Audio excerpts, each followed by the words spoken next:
سلام دوستان، چطورید؟ امیدوارم حالتون خوب باشه. این اولین ویدیو چنل منه، امیدوارم حمایت کنید. پارت 1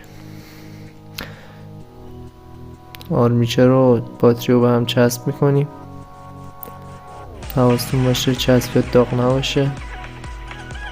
بعد سر باتری به باتری میبندیم.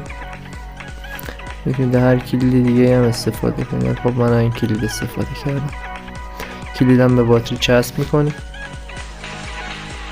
بعد این دوتا درب بطری میتونید با اره آهنبر ببرید. این همه بهترینش اره آهنبره.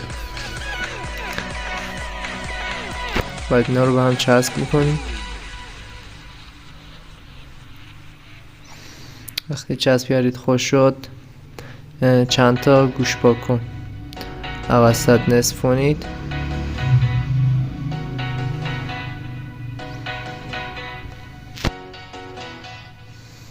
وقتی نصف کردید داخل درونش رو بریزید.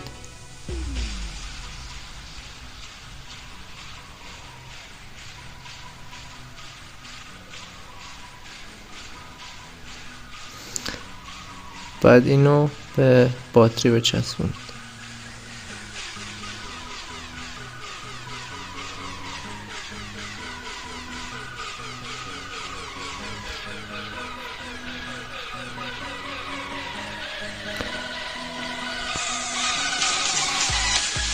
لازم واسه امتحانش شما میتونید بین کلیت های کیبورد رو تمیز کنید که دست بینشون نمیره. بعد اینکه چنل ما رو سابسکرایب کنید. یادتون نره. عشقید. خداحافظ.